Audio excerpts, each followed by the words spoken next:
Today I'm going to be rebuilding my brake calipers, both the two at the front and the one at the back. I have the rebuild kits, new brake pads, and of course the brake fluid. After doing that, I'm also going to be installing steel braided lines, and you can check the video here. So let's go down to the garage and get those grimy calipers off. The bike is already secured, lifted, and secured at the front. Because brake fluid is an extremely nasty substance, I'm going to protect the paint and all the plastics. I think I have done a good job. I still have access to the caliper itself. Same situation here. Same thing for the top and the other side. Now that the plastics and the paint are protected, I'm gonna drain the fluid. And to not overcomplicate my life, I'm just gonna use the vacuum pump that I bought, which is from Van, by the way. You can try your luck with the Chinesium one from AliExpress or Amazon, but like the reviews are super mixed. Like for some people it works, for other people it's another disaster. So I just spent a little bit more money to buy a tool that I'm gonna use forever. The way you set up the tool is that first you test it sucks. And then once you have installed this tube, there is on the lid it says to pump. So yeah, that tip goes to the pump. Once you have everything attached, you find your bleed nipple, you put the other end of the hose, you make a vacuum. Now that you have a vacuum already there going on, you're holding it with the gun, you wanna unscrew this, the reservoir, so that you can open the nipple, keep the vacuum, and just empty everything. So I'm gonna put some racks there now that I have unscrewed this small bolt. And then you are gonna open the nipple. I think it's because, you know, you have to overcome that part going up. Yay! It's finally going down. So these are the clips. This is the topmost clip, the middle clip, and the last clip. They go here, here, and there. For the front one, it's the same story. Just stick the pump inside, sunk everything you can. I'm gonna give it a clean now. This is gonna make the whole video worth watching. Do you see that little thingy? I haven't seen this in any video ever, okay? It is this little thingy. Okay, so be careful if you are doing this to not lose this. For the front ones, more of the same. Remove the braid, the nipple. Put on the tool, if you have one of those and you like to use them. Snug the thing in. Prepare a rag for later. Start cranking that pressure, and there it goes. Snug in the paper because you never know. Get the hose out. It came perfectly out. Put on the cap. That's it. Of course, repeat on the other side. Now to remove the calipers, first remove the hoses. And now that I cracked the bolt, I'm gonna just surround everything with this paper. And I also have a bag ready to catch all the potential fluid that might come, which is barely any. So we did our job fairly well.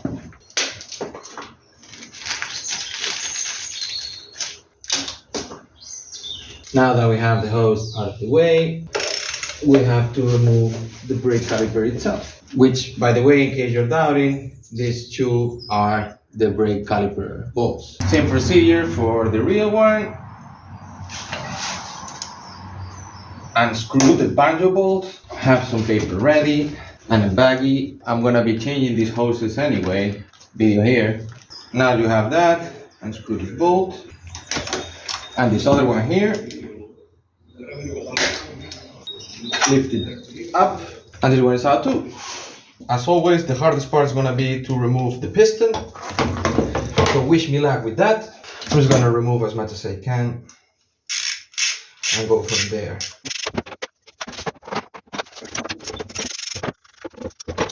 If you look at the brake pads, they barely had any meat. This is the rear brake, by the way. Yay, and it's out.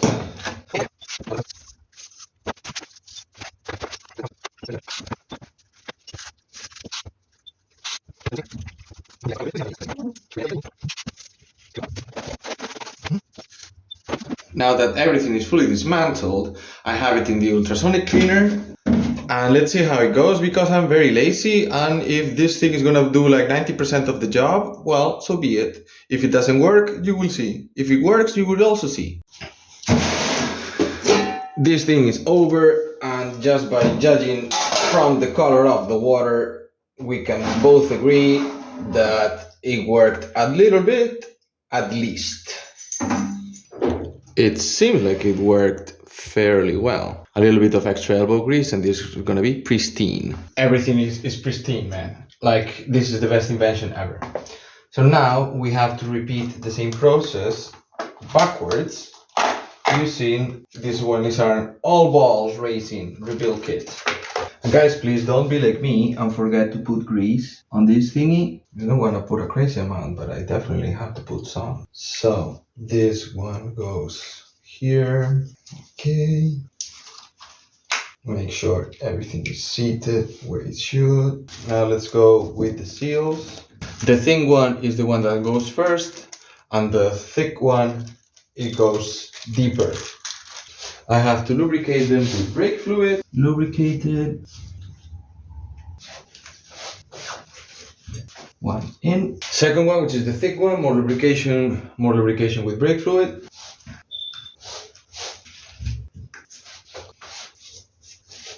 Before you install the piston, you have to put the clip, the spring, not the clip, it's called the spring. Lubricate the piston. Okay, now it fitted really well. Oh yeah. Then we're gonna put the bleed nipple that we are later going to torque to the proper spec, of course. I have a new pin. Yeah, there's no way I'm reusing it because I still have two other brake calipers to clean. Let's go with the first one. I already applied a little bit of elbow grease onto all the parts. And just like before, I'm gonna put it in just like before, I'm gonna put it in the ultrasonic cleaner and then rebuild it.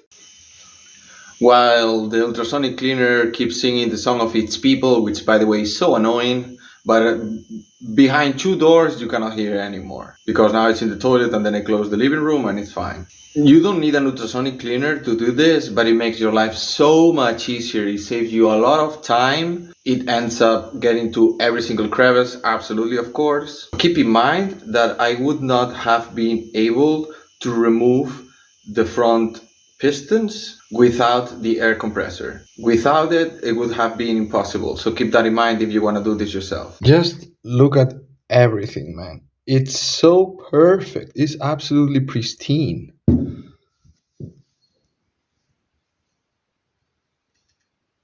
Like, yes, it's not polished, but now with a little bit of elbow grease, it's gonna be just so perfect. But I have to, work on it like, what, 5% of what I should have otherwise? So first, I'm gonna start with the seals, which I have already separated.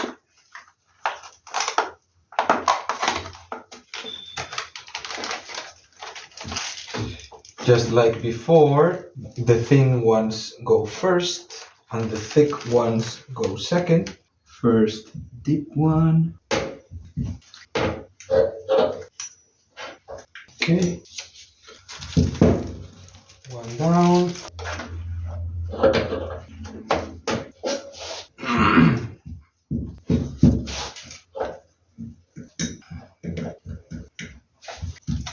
Two down.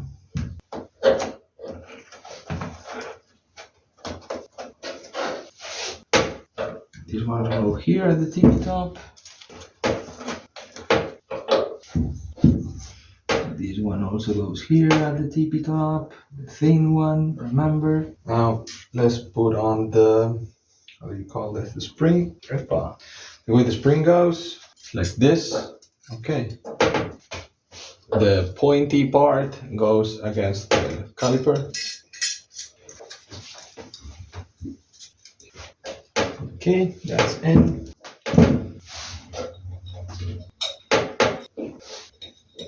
Okay, here's where the pin will go, which I will have to grease.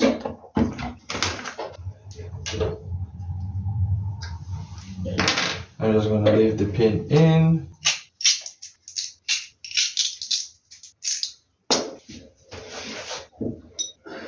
Pin goes in.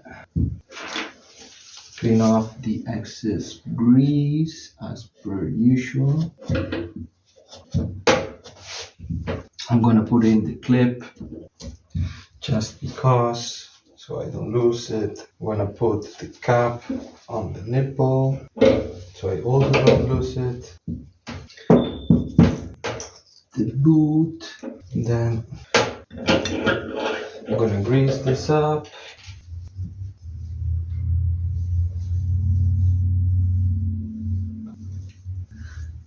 That's probably a bit too much.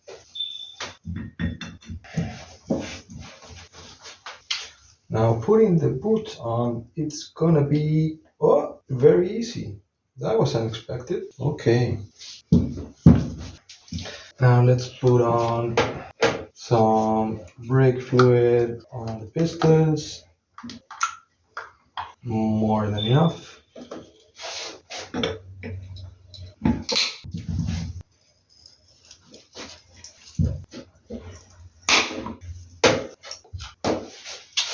The other one. Now I'm gonna go with the next one, but I want you guys to see the difference. Okay, this versus this. Okay, just it's so shiny, man. It looks like the first day, and this slides so well.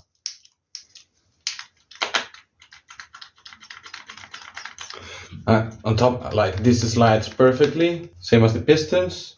So I'm gonna do exactly the same things I did with this one, but with the other one, and then see you downstairs. Now with the calipers are built, it's just about putting on the brake pads and put it then on the rotors. This long fat one, so goes on the pin, okay, and gets stuck here. This one goes here.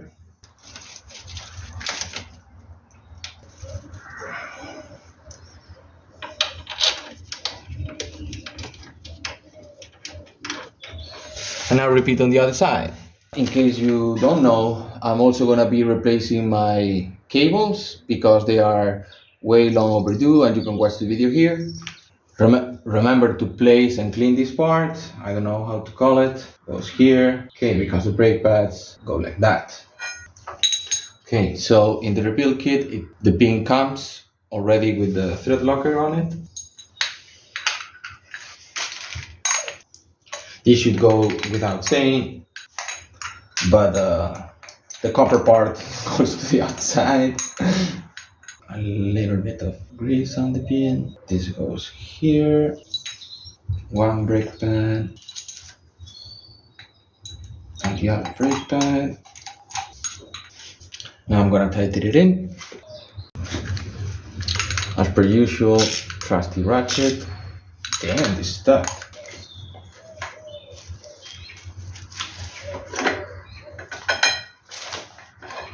Greasy peasy.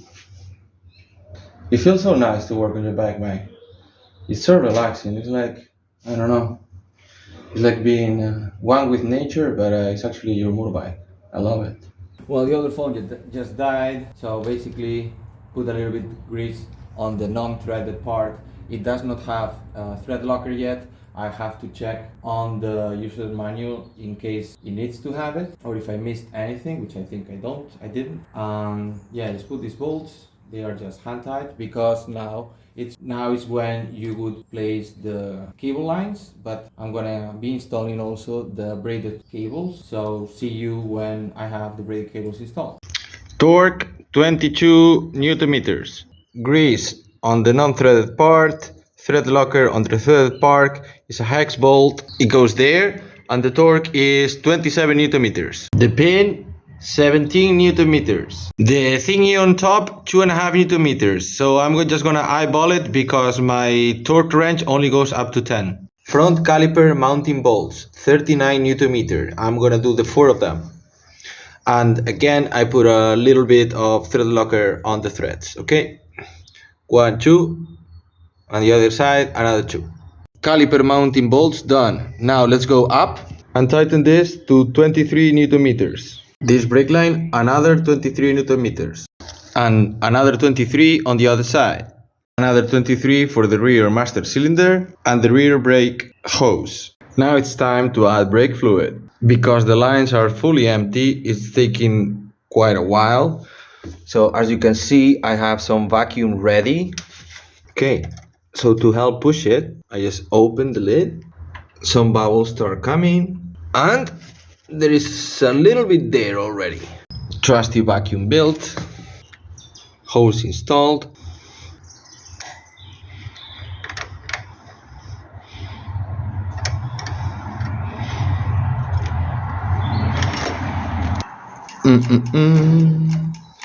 Still vacuum.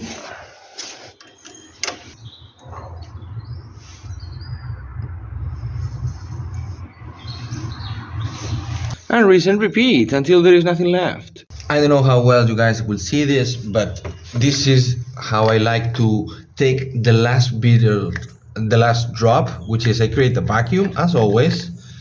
So I leave my big vacuum on like alone.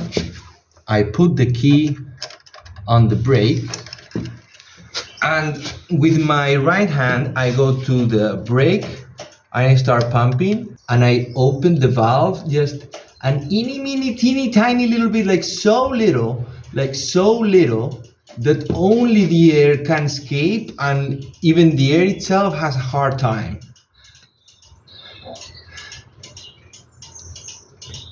And I see bubble by bubble, but you know, because it's open like so little, the fluid itself cannot exit. So this is like a killer method. There you have the final result. It's a couple of weeks later. Brakes work fine, haven't died. I think they look pretty sick. Okay, for the rivet haters, it doesn't look that bad, like come on. So you go here and it looks like you have an extra screw. And like, can you even see that? Like, are you literally gonna be looking at that? Like, for real? Are you gonna be looking at that rivet? Well, like, are you gonna be looking at those two at the top? I mean, I don't know. Whatever. I think they look sick. Hope you guys liked it. See you in the next one.